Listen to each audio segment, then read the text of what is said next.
જય હિન્દ મિત્રો, village physical defence એકેડેમીમાં તમારા બધા મિત્રોનું હાર્દિક સ્વાગત છે. તો કેમ છો બધા મિત્રો?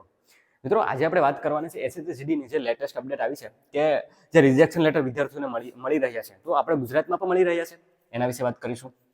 ઈડબ્લ્યુએસ વાળા વિદ્યાર્થીઓને જનરલમાં નાખશે કે નહીં, ઘણા વિદ્યાર્થીઓને મને સવાલ આવ્યો હતો. એન્ડ જે લાસ્ટ આપણે જે વિડીયો હતા એમાં ઘણા વિદ્યાર્થીઓ મને એવું પૂછતા હતા, પંખા બંધ કરી દેજે, ઘણા વિદ્યાર્થીઓ મને એવું પૂછતા હતા કે સર અમને ત્યાં જનરલમાં કીધું હતું કે અમને જનરલ અમારી પાસે તો સર્ટિફિકેટ લઈ લીધા છે, પણ અમને કીધું હતું જનરલમાં કે જનરલમાં અમને કાઉન્ટ કરશે. બીજી વસ્તુ એ કે રિઝલ્ટ આટલા વાગે આવશે, ક્યારે આવશે રિઝલ્ટ, અને રિઝલ્ટની તારીખ આવી ગઈ છે. તો કહું છું આ વિડીયોમાં છેલ્લા લાસ્ટમાં.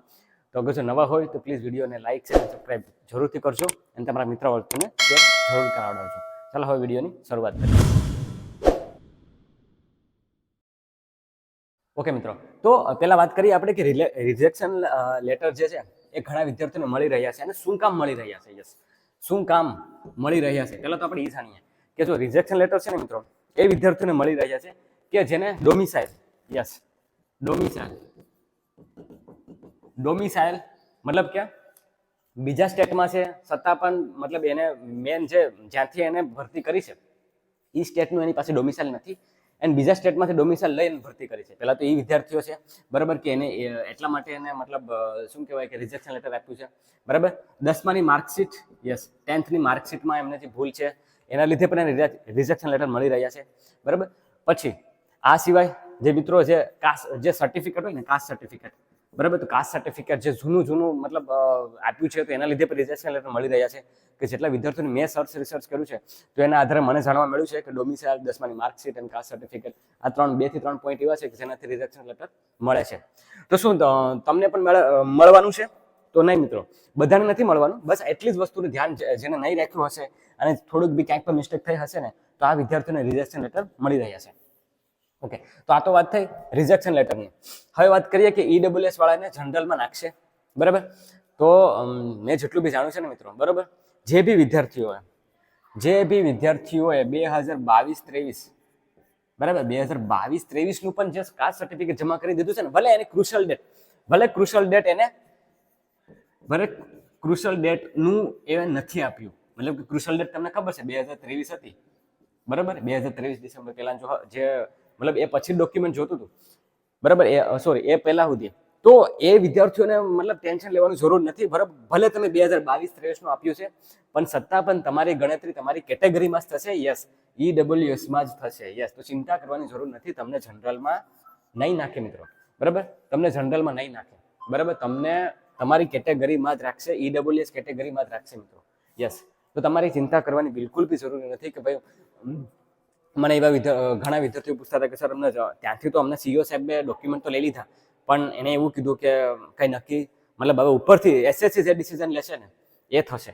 યસ બરાબર. તો મારા જાણ મુતાબિક અને જ્યાં સુધી મને ખબર છે ત્યાં સુધી તમારી ગણતરી મિત્રો એ કેટેગરીમાં જ રાખશે, જનરલમાં નહીં કરે. તો ચિંતા નહીં કરશો. ઓકે, ભલે તમે 2022-23નું આપ્યું હોય પણ એ પહેલાનું હશે તો પછી જનરલ કેટેગરીમાં નાખી દેશે બરાબર.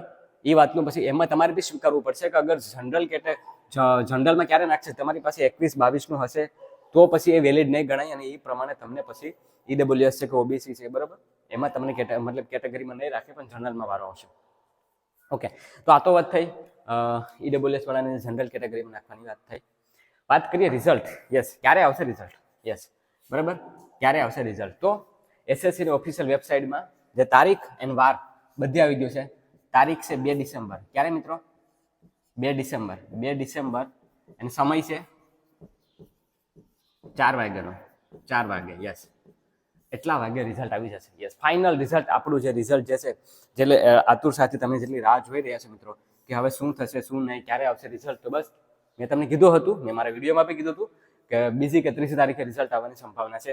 તો 2 તારીખે રિઝલ્ટ આવશે બરાબર. મેં અમારા વિડીયોમાં વાત કરી હતી, આપણે લાઈવ થયા ત્યારે બી કીધું હતું કે ડિસેમ્બરના સ્ટાર્ટિંગના 1 થી 3 દિવસની અંદર રિઝલ્ટ આવશે શક્યતા છે. તેનો ઓફિશિયલ વેબસાઇટ મેં કહી દીધું છે 2 ડિસેમ્બરે રિઝલ્ટ આવશે. તો મિત્રો બિલકુલ બી ચિંતા નહીં કરશો બરાબર. રિઝલ્ટ તમારું 2 તારીખ આવી જશે. તમને ખ્યાલ આવી જશે કે હવે નેક્સ્ટ અમારે શું કરવું છે, કઈ રીતના કરવું છે, એની સ્ટ્રેટેજી, એની પ્લાનિંગની હું વાત કરીશ મિત્રો. યસ, ગુજરાતીમાં મટીરિયલ ક્યાં ક્યાં વાંચવું છે એ બી વાત કરીશ. એન્ડ જોડે એ બી કહીશ તમને કે હવે ઓછા સમયની અંદર નેક્સ્ટનું પણ કઈ રીતના ટાર્ગેટ કરી શકાય.